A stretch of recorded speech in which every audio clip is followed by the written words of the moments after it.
It is St. Luke in his Acts of the Apostles who gives us this story of the 50th day after Passover, the Feast of Pentecost. And it's on this Feast of Pentecost, and Luke's telling in the Acts of the Apostles, that the Holy Spirit came upon the apostles gathered together in the upper room. In Luke's Gospel, it was at the Jordan River when Jesus came up out of the waters that the Holy Spirit descended upon Jesus, in Luke's writing, in the bodily form of a dove. This dove, of course, reminds us of the time when Noah sent a dove out from the ark across the waters. And finally, on the third time, the dove did not return because the dove had found a safe place to land, which meant that the waters were beginning to recede from the flood. And so the dove represents a sign of peace, of shalom. But that's not the image we get in Luke's account of Pentecost in the Acts of the Apostles. Here's what Luke wrote. Suddenly, rush, violent, bewildered, amazed, astonished, perplexed. The descent of the Spirit was not a tidy, comfortable, or tame gesture. In fact, it was quite the opposite. In the old Celtic tradition, the Holy Spirit was represented not as a peaceful dove, but as a wild goose. Now, geese are very different from doves. They're uncontrollable, their honk is wild and obtrusive. They have a habit of biting those who try to contain them. They always travel in flocks, and farmers routinely use geese as a kind of watchdog. Maybe that's why the Celts thought the goose would be a good symbol for God's Spirit. For the Spirit comes into our lives not in quiet complacency, but demanding to be heard. It calls us to respect one another, to travel together as a group. And those upon whom the Spirit descends become noisy, passionate, courageous people, guardians of the gospel. Pentecost is the wild goose of a St. Patrick, who risked his life to evangelize the Emerald Isle.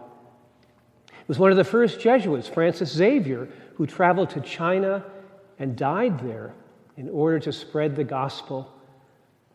It is the American Dorothy Day who was arrested often as she raised her voice for justice for the poor. The wild goose of Pentecost is the whistleblower who speaks up for the outcast.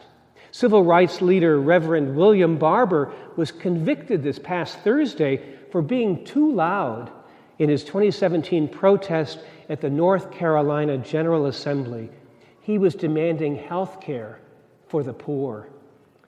Barber testified in his own defense. He was asked by the prosecutor, quote, "Your voice was quite loud, wasn't it?" And Barber answered, "I don't know your characterization of loud." The prosecutor said, "It was loud." And Barber said, "It was my preaching voice." Those on whom this brash spirit descends become noisy advocates for justice, advocating health care reform, running drug rehabilitation programs, helping people find jobs, settling refugees, trying to make a difference in the world. The Spirit of God does not come into our world to preserve the status quo. God's Spirit insists that wrongs must be righted, that justice be done. You can't restrain a wild goose and bend it to your will. St. Paul, in his letter to the Romans, describes it this way: "You did not receive a spirit of slavery to fall back into fear, but you have received a spirit of adoption." The you is plural rather than singular, and the language is that of reception. You received rather than you achieved. Paul's understanding of the coming of the Spirit upon us is a gift not to us individually, but to the whole community. As co-heirs with Christ, Paul says, we stand with those who suffer, so that God's glory might be revealed again and again. On the first Pentecost, it was the Spirit who brought together people from all over the world. Now, if you know anything about geese, you know that they always fly together in a V formation. It turns out this flying together gives geese a 71% increase in flying range, with flapping wings creating an updraft for the birds who are following. Flying is a cooperative business. When the lead goose tires, it rotates back into formation, and another goose takes the lead. Leadership is to be shared and does not go on indefinitely. When a goose falls out of the formation, it feels drag and resistance of flying alone and quickly gets back into formation. When a wild goose is sick or wounded or shot down, two others follow it to help and protect it until it recovers or dies. When the goose recovers or dies, a new formation is created, heading in the same direction as the first. When geese are flying in formation, those flying behind honk to encourage those in front to keep up speed. Mary Oliver captures this spirit in her poem, Wild Geese. You do not have to be good. You do not have to walk on your knees for 100 miles through the desert repenting. You only have to let the soft animal of your body love what it loves. Tell me about your despair, yours, and I will tell you mine. Meanwhile, the world goes on.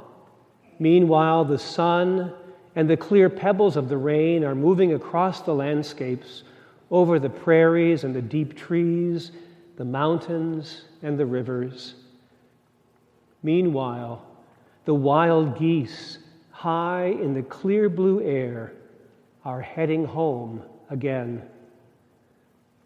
Whoever you are, no matter how lonely, the world offers itself to your imagination, calls to you like the wild geese, harsh and exciting, over and over, announcing your place in the family of things.